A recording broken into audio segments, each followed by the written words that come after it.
Assalamualaikum warahmatullahi wabarakatuh. Alhamdulillahirabbil alamin. Wassalatu wassalamu ala asyrafil anbiya'i wal mursalin Sayyidina Muhammad wa ala alihi wa sahbihi ajma'in. Ma ba'd. Perkenalkan, nama saya Muhammad Lutfi Asri dengan NIM 202020 3870 230013 dari Prodi Manajemen Dakwah Fakultas Usuluddin Adab dan Dakwah Institut Agama Islam Negeri Parepare. Baik, pada pertemuan kali ini saya akan membahas salah satu materi dari mata kuliah Public Relation, dan dimana pada mata kuliah ini salah satu dosen pengampu saya yaitu Ibu Sulpiana Jayanti, Eskom MIkom. Baik, langsung saja kita akan membahas apa itu External Public Relation. Jadi definisi External Public Relation. External Public Relation atau diartikan dalam bahasa Indonesianya yaitu hubungan masyarakat secara eksternal. Dimaksudnya adalah aktivitas kehumasan atau hubungan masyarakat yang dimaksudkan untuk membina hubungan yang baik dengan publik secara eksternal. Secara umum yang menjadi publik eksternal adalah seperti media massa atau pers, customer, pemerintah, masyarakat sekitar, atau lembaga keuangan. Adapun prinsip-prinsip membina hubungan baik. Yang pertama, komunikasi yang jujur untuk memperoleh kepercayaan. Jadi perlu komunikasi dengan yang jujur sehingga siapa yang kita melakukan sebuah pembicaraan terhadap orang lain, maka untuk menimbulkan rasa kepercayaan kepadanya yaitu kita harus jujur cara berkomunikasi kita. Kemudian yang kedua, keterbukaan dan konsistensi terhadap langkah-langkah yang diambil untuk meyakinkan orang lain. Kemudian yang ketiga, langkah-langkah yang fair untuk mendapatkan hubungan timbal balik dan goodwill. Kemudian yang keempat, hubungan atau komunikasi dua arah yang terus-menerus untuk mencegah keterasingan dan untuk membangun hubungan. Dan yang kelima, evaluasi dan riset terhadap lingkungan untuk menentukan langkah atau penyesuaian yang dibutuhkan bagi social harmony.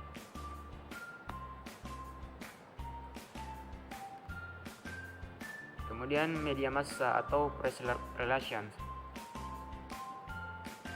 Media massa atau pers adalah institusi yang menjual jasa penyebarluasan, contohnya seperti surat kabar, majalah, radio, televisi, atau media online lainnya. Jadi pers juga memiliki kekuatan untuk membentuk opini publik. Pers adalah alat pendukung media kerjasama untuk kepentingan publikasi dengan publik. Alasan membina hubungan baik dengan pers. Yang pertama, pers memiliki kemampuan menyebarluaskan informasi kepada publik sehingga dapat dimanfaatkan oleh lembaga tertentu untuk mengenali produk-produk mereka, membangun citra atau membangun opini masyarakat dan sebagainya. Yang kedua, semua lembaga membutuhkan media yang mampu menjangkau publik sebanyak-banyaknya. Yang ketiga, bagi masyarakat modern, informasi merupakan komoditas dan kebutuhan sehingga organisasi atau perusahaan perlu menyampaikan informasi dengan bantuan media massa. Hubungan humas dan wartawan saling membutuhkan. Jadi wartawan membutuhkan informasi tentang berbagai kegiatan organisasi yang mempunyai nilai berita. Kemudian humas juga membutuhkan wartawan agar organisasi memperoleh liputan media sehingga eksistensi organisasi terjaga. Sehingga humas dan wartawan ini saling berkolaborasi untuk menyampaikan informasi kepada masyarakat. Kemudian perbedaan antara wartawan dengan humas, fungsi dan tugasnya. Wartawan memiliki tugas atau fungsi antara perbedaan dengan humas, yaitu yang pertama, isu. Isu secara sederhananya adalah suatu peristiwa atau kejadian yang dapat diperkirakan terjadi atau tidaknya pada masa mendatang yang menyangkut banyak hal, baik ekonomi, sosial, politik, dan lainnya. Kemudian ada new value. New value ini adalah artinya nilai berita atau seperangkat kriteria untuk menilai apakah sebuah kejadian cukup penting untuk diliput dan diberitakan kepada publik. Kemudian yang ketiga ada sensasi.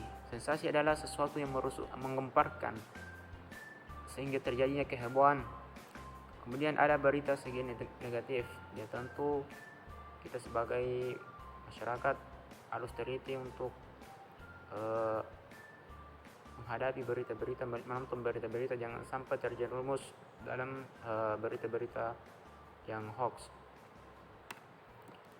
Kemudian hubungan masyarakat atau public relation, perbedaan fungsi dan tugas antara wartawan dan humas. Kalau humas memiliki yang namanya publisitas positif. Seperti apa publisitas positif tersebut?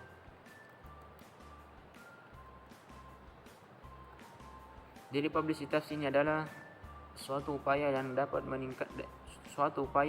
dalam meningkatkan kesadaran dari individu layanan atau produk agar bisa diperhatikan oleh publik secara positif. Kemudian ada pengenalan. Pengenalan ini adalah proses, cara perbuatan atau saling mengenali. Kemudian ada promosi. Promosi adalah suatu kegiatan yang dilakukan agar bisa meningkatkan perkembangan sesuatu, baik itu merek, produk, atau perusahaan itu tersendiri. Kemudian ada berita segi positif. Jadi humas ini memiliki kelebihan dari berita-berita segi positif.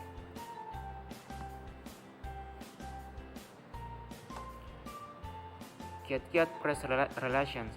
Yang pertama yaitu mengedepankan kejujuran dan keterus-terangan. Yang kedua, memberikan pelayanan yang sebaik-baiknya. Yang ketiga, tidak menutup akses wartawan. Yang ketiga, tidak menutup akses wartawan atau tidak berkomentar, no comment, tidak tahu atau tidak ingin mengetahui. Dan yang keempat, kalau mengakses informasi ditutup. Wartawan akan mencari informasi dari narasumber yang tidak resmi dan tidak terkontrol. Kemudian ada juga jangan terlalu tidak membanjiri dengan berbagai publisitas presenter yang tidak jelas sasaran dan tujuan yang hendak dicapai. Kemudian selalu mengupdate daftar nama wartawan, alamat, nomor telepon agar sewaktu-waktu membutuhkan sehingga mudah untuk menghubunginya. Kemudian memperlakukan pers sebagai mitra kerja. Selanjutnya bentuk kegiatan press relation. Yang pertama itu konferensi pers. Nah, konferensi pers ini adalah suatu acara khusus untuk memberitahukan atau mengumumkan kegiatan baik yang sudah terjadi maupun yang akan dilakukan. Seperti kita lihat di televisi ketika terjadi umpamanya gempa bumi. Nah, masyarakat ini sangat perlu informasi. Dari mana? Sangat perlu informasi secepatnya. Karena kalau tidak dapat informasi secepatnya maka masyarakat itu sangat khawatir. Maka untuk itulah BMKG melaksanakan yang namanya konferensi pers sehingga masyarakat itu membutuhkan informasi secara detail apakah gempa ini terjadi tsunami atau tidak. Nah, disinilah BMKG melaksanakan rapat atau konferensi pers atau mengumumkan suatu penjelasan terkait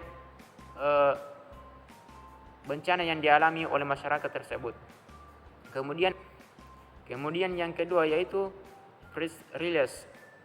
Maksud dari press release adalah informasi yang dibuat dan disusun oleh public relation di suatu industri, organisasi ataupun lembaga dengan tujuan memberikan informasi kepada publik melalui media massa atau surat kabar baik online maupun secara offline.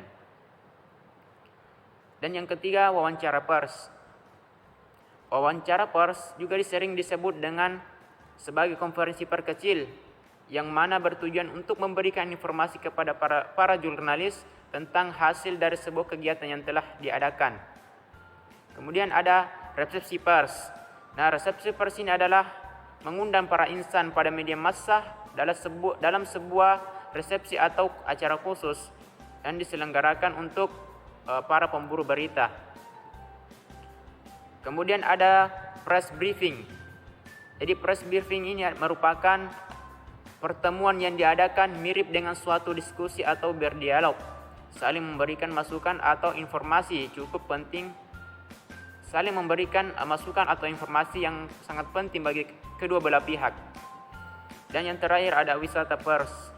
Wisata pers ini adalah merupakan event yang dibuat secara khusus dengan mengundang wartawan untuk melakukan kunjungan atau meliputi kegiatan tersebut dalam sebuah acara wisata. Misalnya undangan meliputi langsung pembukaan destinasi wisata atau mengikuti serangkaian perjalanan event lainnya.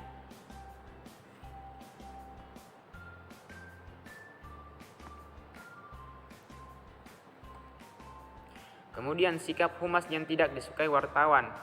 Yang pertama mendikte, dan yang kedua tidak akurat. Berita yang dibawakan itu tidak akurat. Kemudian yang ketiga saling bermusuhan sehingga timbul beberapa konflik. Kemudian tertutup, tidak ingin mengetahui pemberi informasi terhadap wartawan. Kemudian ada rasa takut. Kemudian terus menghindar. Kemudian lamban dan tidak profesional, dan juga tidak menghargai pers. 10 mitos tentang wartawan. Yang pertama, wartawan bisa diundang kapan saja. Yang kedua, wartawan selalu memberitakan hal-hal yang negatif. Wartawan selalu komersial. Wartawan selalu urakan. Wartawan manusia pintar. Wartawan yang membutuhkan berita. Wartawan kebal hukum. Wartawan sosok menakutkan. Wartawan bisa menulis apa saja. Wartawan manusia sakti. Inilah 10 mitos tentang wartawan. Kalau kita biasa melihat suatu tuduhan-tuduhan terhadap wartawan, maka yang perlu kita harus lakukan pertama yaitu hendaknya kita meneliti suatu informasi tersebut, apakah betul yang hal tersebut dilakukan oleh wartawan tersebut, sehingga kita mudah mempercayai apa yang dikeluarkan, apa yang diberitakan kepada wartawan tersebut. Nah, inilah yang sempat saya bawakan dari materi tersebut. Mudah-mudahan apa yang bisa saya sampaikan bisa bermanfaat bagi kita semua, khususnya yang melihat video ini. Mudah-mudahan bermanfaat bagi kita semua teman-teman. Mungkin cukup sekian yang saya sempat bawakan. Kurang lebihnya mohon dimaafkan. Wallahu muwaffiq ila aqwamit thoriq. Wassalamualaikum warahmatullahi wabarakatuh.